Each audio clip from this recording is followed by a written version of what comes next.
2020년 3월 15일 온라인 예배를 시작하겠습니다. 찬송가 149장 우리 다 같이 한번 찬양하시겠습니다.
다 같이 사도신경으로 신앙 고백하시겠습니다.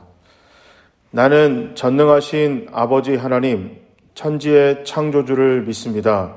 나는 그의 유일하신 아들, 우리 주 예수 그리스도를 믿습니다. 그는 성령으로 잉태되어 동정녀 마리아에게서 나시고 본디오 빌라도에게 고난을 받아 십자가에 못 박혀 죽으시고 장사된 지 사흘 만에 죽은 자 가운데서 다시 살아나셨으며 하늘에 오르시어 전능하신 아버지 하나님 우편에 앉아 계시다가 거기로부터 살아있는 자와 죽은 자를 심판하러 오십니다. 나는 성령을 믿으며 거룩한 공교회와 성도의 교제와 죄를 용서받는 것과 몸의 부활과 영생을 믿습니다. 아멘. 오늘 예배도 코로나19로 인해서 온라인으로 예배를 대신합니다. 새벽 기도와 수요 기도회는 3월 말까지 집에서 대신하겠습니다. 여러분 계속해서 있는 자리에서 기도하시고 함께 동참하시면 감사하겠습니다.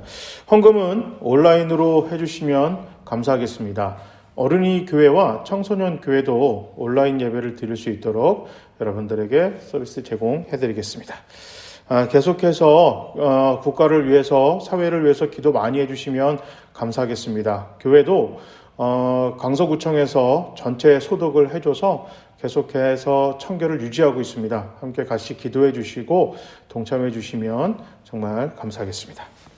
오늘 보실 말씀은 로마서 3장 23절부터 25절까지 말씀 보겠습니다. 신약성경 로마서 3장 23절부터 25절까지 제가 한번 읽겠습니다. 모든 사람이 죄를 범하였습니다.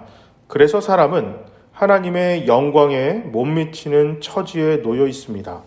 그러나 사람은 그리스도 예수 안에서 얻는 구원으로 말미암아 하나님의 은혜로 값없이 의롭다는 선고를 받습니다.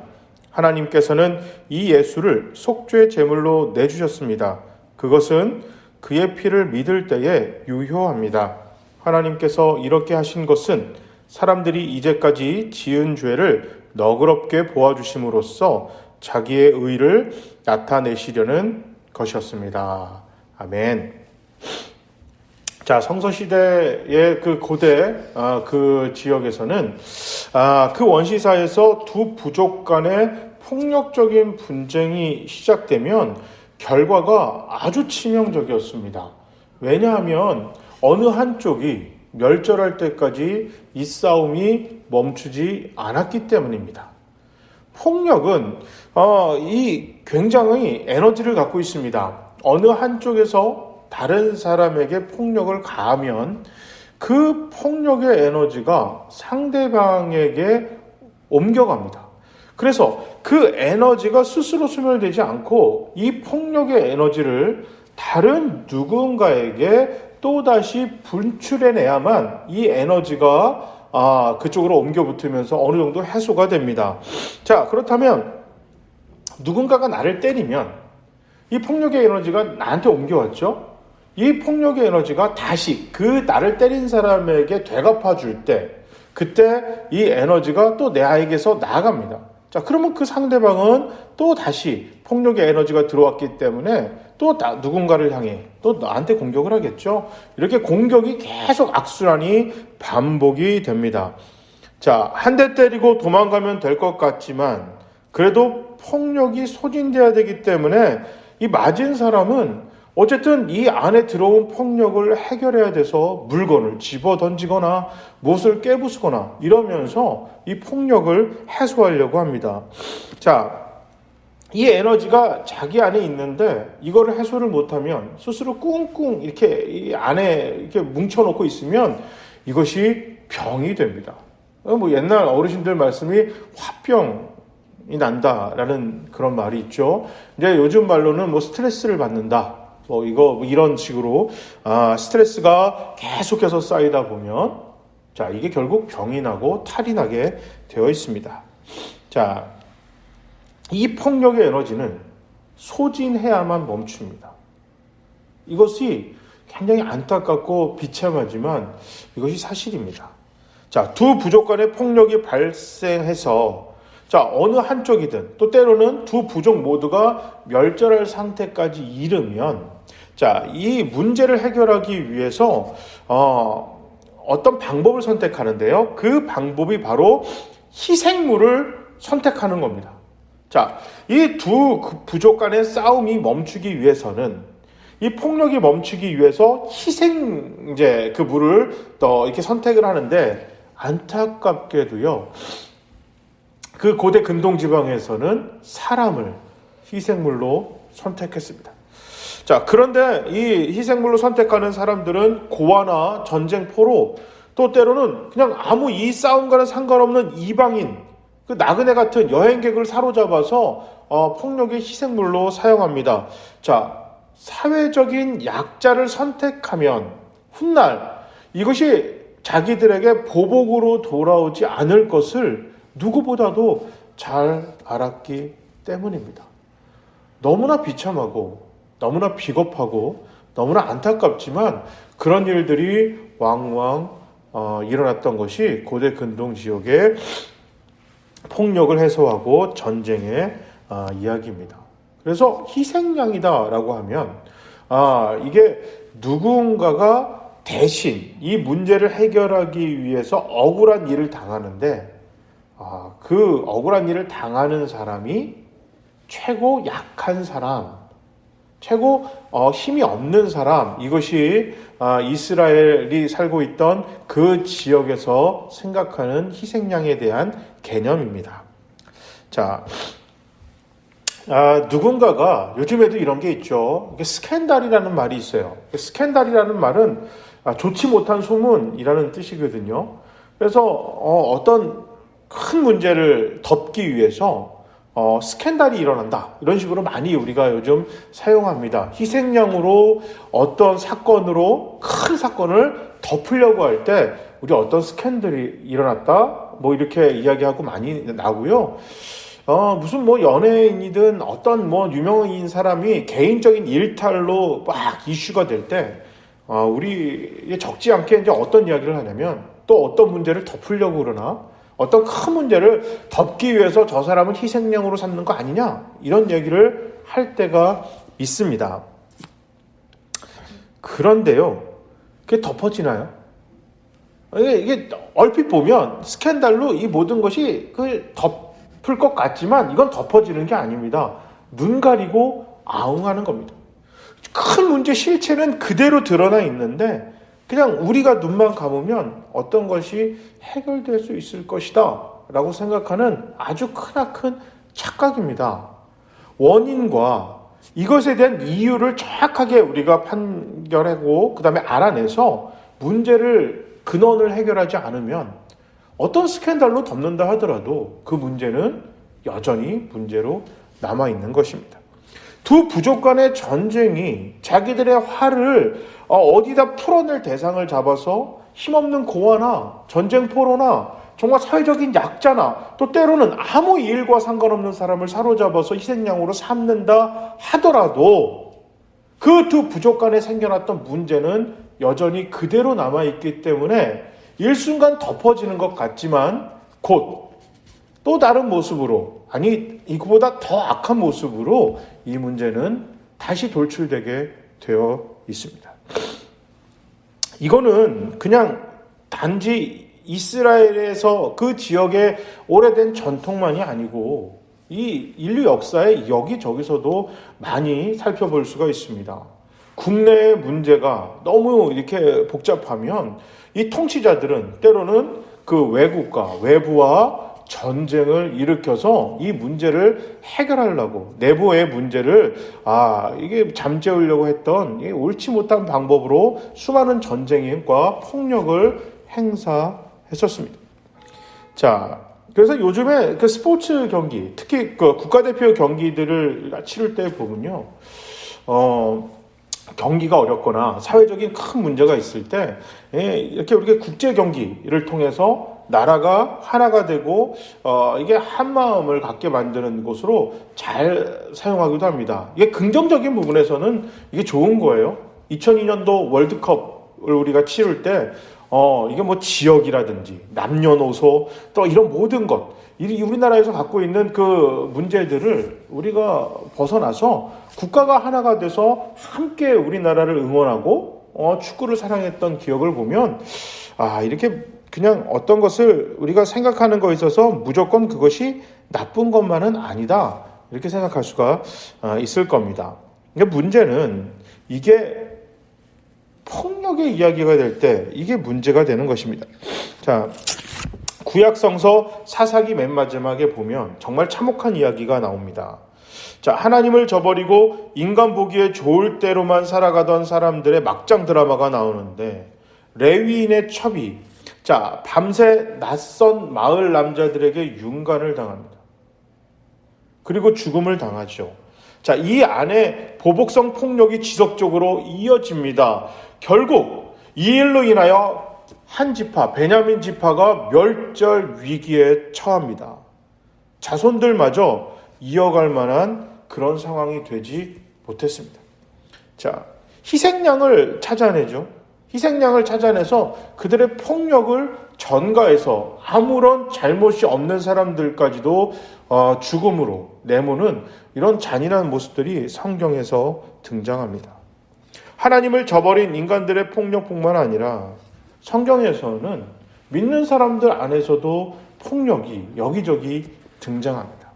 그래서 예수를 잘 믿었던 사람들조차도 자기들과 이게 좀 색깔이 맞지 않거나 생각이 맞지 않으면 어떤 그 사람들에게 폭력을 가하거나 하나님의 벌이 임하기를 간절히 원했던 사건들도 있습니다. 예수님의 제자들이 사마리아에서 방문했을 때 예수님을 이렇게 환영하지 않았어요. 그랬더니 제자들이 굉장히 속이 상해서 하늘의 천군 천사를 동원해서 사마리아를 멸절시키기를 예수님에게 요구했습니다. 물론 예수님 그 요구를 들어주시지 않으셨습니다. 말도 안 되는 이야기이기 때문입니다.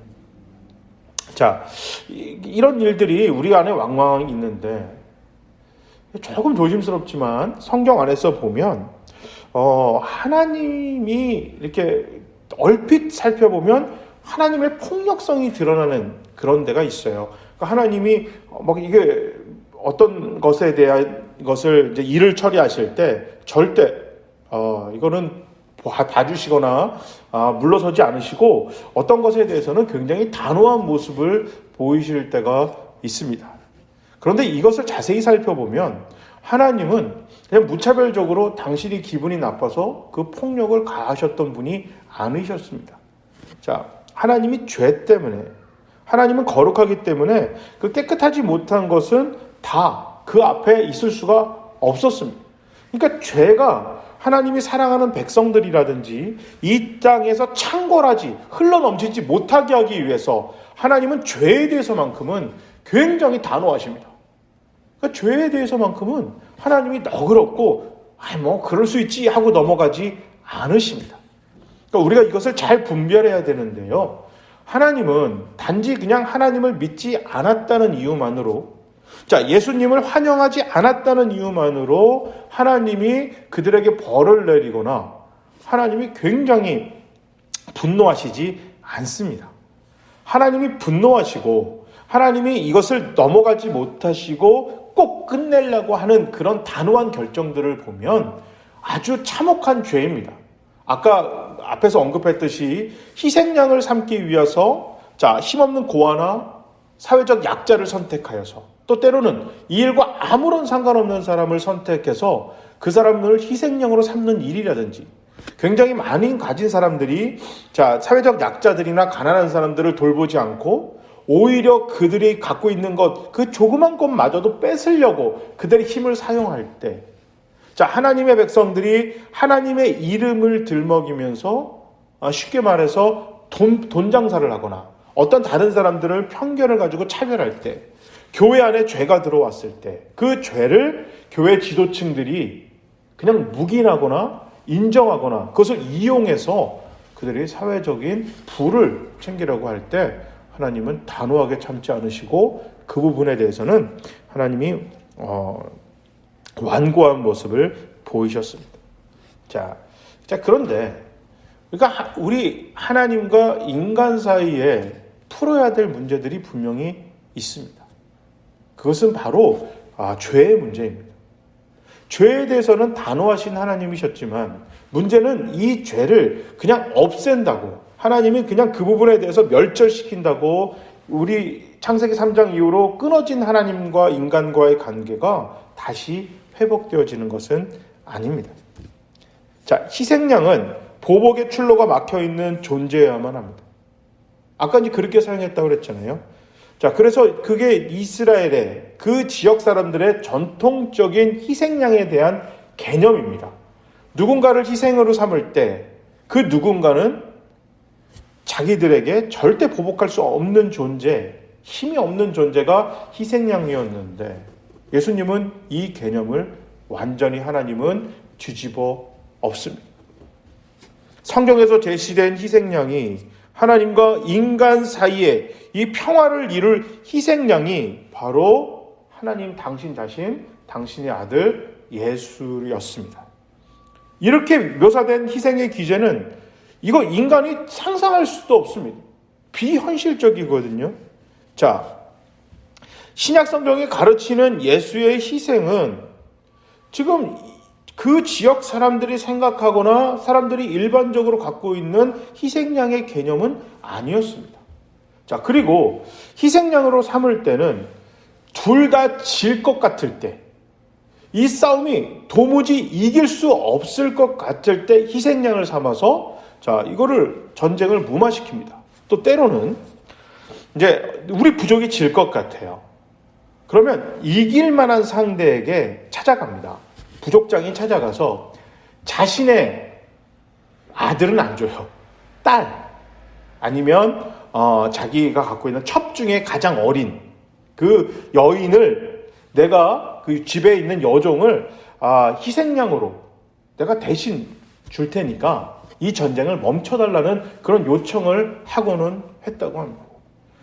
굉장히 이게 너무너무 잔인한 거 아니에요? 그러면 이기는 쪽에서는 자, 이 부족장의 자녀들 중 그 뭐 아들은 아니지만 그래도 이렇게 그 뭐 딸이나 그 아내 중에 한 명을 죽임으로써 자신의 힘을 과시할 수 있기 때문에 승리는 챙기는 거기 때문에 어느 선에서 멈추고 그 다음에 그들에게 이제 그 재물을 약탈하는 이제 뇌물을 받고 이제 그런 걸로 전쟁을 마무리했다고 합니다. 그런데 오늘 본문에서 표현하고 있는 이 희생양, 성경에서 이야기하는 희생양은 전혀 다른 개념입니다. 하나님과 인간이 싸웠을 때 인간은 절대 하나님을 이길 수 없습니다. 그렇다면 하나님은 희생양으로 우리 중에서 힘이 없거나 약한 존재를 희생양, 십자가의 제물로 삼으셨어야만 합니다. 이게 그 당시에 사람들의 개념이었는데 이것을 하나님은 완전 뒤집어 엎습니다. 당신 아들을 스스로 평화의 상징인 전쟁을 종식시킬 희생양이 되십니다. 스스로 지기로 작정하셨습니다.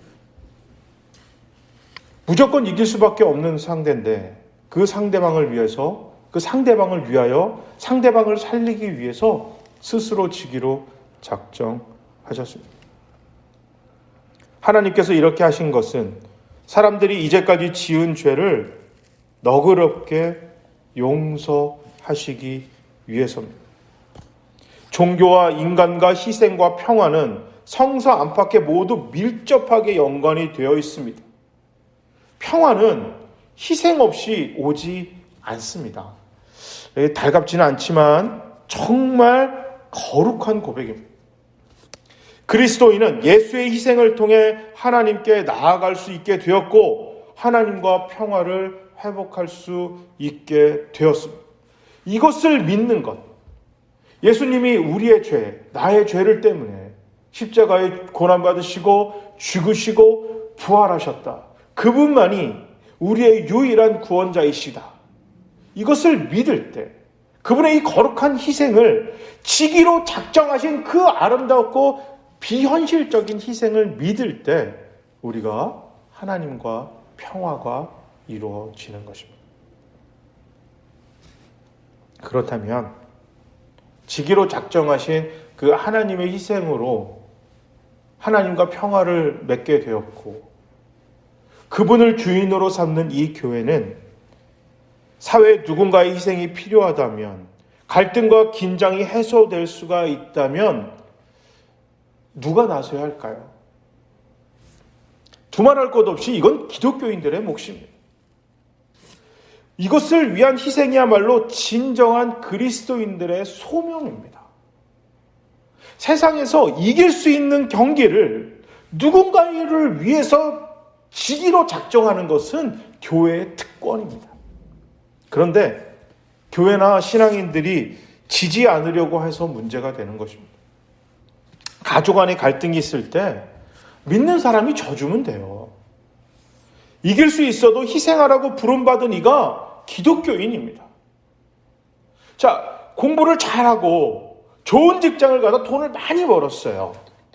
그냥 헌금 조금 내고 감사헌금 11조는 내면서 내가 만족한다. 이 정도로 멈추면 참된 기독교인이 아닙니다. 내가 많이 배우고 많이 벌고 내가 어떤 사업을 잘하고 내가 이런 모든 것들을 그렇지 못한 사람들을 위해서 기꺼이 희생해야 되고 그들에게 내가 갑으로 살 수 있는 사람이 내가 그들 위에 있는 사람이 먼저 낮아져서 그들을 섬기고 어떻게 하면 조금 더 좋은 세상에 되어줄 수 있을까? 어려움을 먼저 선택하는 것. 이것이 기독교인들이 마땅히 먼저 나서야만 하는 일입니다. 에베소서에서 사도 바울이 이 이방 사람들에게 예수를 이렇게 소개합니다. 에베소서 2장입니다. 원수된 것을 십자가로 소멸하고 둘을 한 몸으로 만드셔서 하나님과 화해시키셨습니다. 자, 이 말은 뭐냐면, 자, 지금 이방 사람들이 이 유대인들이 볼 때 이방 사람들을 원수로 봤어요. 그리고 이렇게 자기들과 상관없는 존재로 봤는데 그 예수가 원수들과 화목시키기 위해서 유대인인 예수가 희생양이 되었다. 근데 지금 에베소서에 살고 있던 사람들도 희생양의 개념은 이게 힘이 있는 쪽이 아니라 힘이 없는 쪽을 해야 되잖아요. 그러니까 신이 피조물을 위해서 희생양이 된다는 거는 당시에는 없는 개념이에요. 없는 사상인데 지금 이 일을 하나님이 감동하셨다고 지금 외국인들, 이방인들에게 이것을 소개하고 있어요. 하나님의 사랑을 소개하고 있습니다. 자, 근데 이게 얼마나 당시에 큰 충격이었을까요? 한번 생각해 보세요. 유대인들조차도 지금 예수님이 하나님이 스스로 직위로 작정하셔서 희생양이 된다는 개념에 대해서 이해를 못하고 있는데 그 외국 사람들이 얼마나 그거에 대해서 이해하고 있을까요? 그런데 그 사랑을 사도 바울이 전했고 삶으로 드러냈습니다. 먼저 섬기고 희생하는 삶을 보여줬을 때 예수를 믿지도 못하고 하나님을 모르던 사람들이 그 사도 바울과 먼저 믿었던 사람들의 희생과 사랑으로 인해서 예수를 믿게 되었습니다. 그 예수를 믿었던 사람들의 직위로 작정했던 그 희생과 사랑이 점점점 흘러내려와 어느덧 조선이라는 땅까지 흘러 들어왔고 지금 우리가 이곳에서 예배를 드리고 있는 그런 결과가 되었습니다. 대단하지 않습니까? 이스라엘과 우리나라에 떨어진 그 거리가 얼마고요? 한국이라는 땅까지, 조선이라는 땅까지 어떻게 하나님의 복음이 흘러 들어왔고 지금 우리가 어떻게 그 하나님을 믿고 있었을까? 그냥 단순히 기적? 하나님의 그 아주 강권적인 능력? 막 이렇게 막 죽은 사람도 살리고 막 병자를 한 번에 일으키시는 그 하나님의 어마어마한 그 영적인 파워를 가졌던 사람들의 그 능력과 힘을 가지고 많은 돈과 권력과 이 모든 것을 가지고 하나님의 사랑과 복음이 여기까지 흘러 들어온 것이 아닙니다. 오히려 하나님의 사랑과 하나님의 희생은 직위로 작정하셨던 그분의 선택, 희생양이 기꺼이 되기로 하셨던 그분의 작정하신 그 마음으로부터 시작했다는 것을 우리가 잊지 말아야겠습니다. 그리고 그 희생을 따라갔던 사람들, 직위로 작정했던 스스로 희생양으로 희생함으로 평화를 가져오기로 작정하셨던 그 주님을 쫓아갔던 누군가들의 희생과 섬김으로 인해서 우리가 예수를 믿었고 이곳에까지 하나님의 사랑과 은혜가 드러날 수 있었던 것입니다. 사순절 기간입니다. 꼭 기억해야 되는 것은 누구나를 대하는 우리 교회와 성도들의 자세입니다. 직위로 작성하셔서 이기신 주님처럼 우리 교회와 성도들도 세상을 위해 기꺼이 직위로 작정해야만 합니다. 이것이 바로 선으로 악을 상대하는 것입니다. 바르지 못한 선택으로 얻을 모든 이익을 포기하는 것입니다.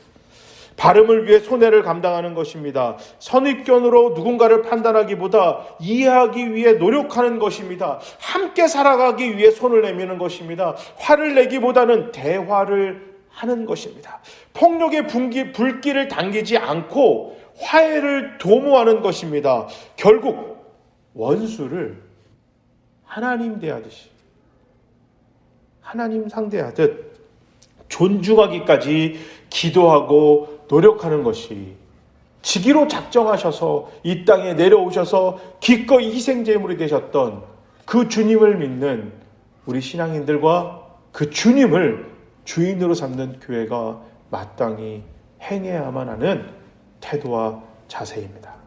이것이 진짜 원수인 사탄과의 싸움에서 이기는 방법입니다. 지는 것으로 이깁시다. 지는 것으로 승리합시다. 우리 모두도 진짜 싸움에서 이길 수 있도록 이 땅에 살면서 누군가의 생명과 풍성한 삶을 위해서 지기로 작정하는 모두가 되시기를 주님의 이름으로 축복합니다. 아멘. 제가 한번 기도하겠습니다. 사랑의 하나님, 감사합니다. 이 땅에 내려오셔서 희생제물로 십자가의 고난과 죽음으로 우리와 하나님과의 관계를, 평화의 관계를 맺게 하시기 위하여 지기로 작정하신 당신의 사랑에 진심으로 감사드립니다. 주님을 본받아 우리 교회와 성도들도 세상에서 사랑으로, 선으로, 누군가를 위한 배려와 희생으로 지기로 작정하며 주님의 사랑과 은혜를 전하는 교회가 될 수 있도록 주님 도와주시옵소서. 세상의 이익을 쫓아 누군가에게 이기기 위하여 아득바득 살아가는 우리가 되는 것이 아니라 하나님이 주신 그 은혜와 우리가 가진 것으로 누군가를 섬기고 희생하고 지을 줄 아는 믿음의 사람, 주님 닮아가는 교회 될 수 있도록 하나님 도와주시옵소서. 주님, 이 일을 감당하기 위하여 저희가 헌금을 드립니다. 힘들고 어려운 상황 속에서도 드린 이 헌금 주님 기뻐 받으시고, 이 헌금이 쓰이는 곳에 정말 이 땅에 희생제물로 오신 당신의 그 사랑과 그 마음이 전해질 수 있도록 하나님 축복해 주시옵소서. 힘들고 어려운 상황에서 드렸습니다. 넘치는 축복으로 우리를 위로하시고 도와주시옵소서. 아버지 하나님, 우리가 물질 때문에 힘들고 신음할 때 주님 위로하시고 주님 돕는 손길을, 하나님의 평강과 평화의 은혜를, 또 축복의 손길을 주님 우리에게 물붓듯이 흘러넘치도록 부어 주시옵소서. 아버지 하나님, 물질 때문에 죄를 짓거나 잘못된 판단하지 않도록 하나님 단단하게 우리의 마음과 믿음을 지켜 주시옵소서. 여호와는 너에게 복을 주시고 너를 지키시기를 원하며, 여호와는 그의 얼굴을 너에게 비추사 은혜 베푸시기를 원하며, 여호와는 그 얼굴을 너에게로 향하여 드사 평강 주시기를 간절히 원하노라. 아멘.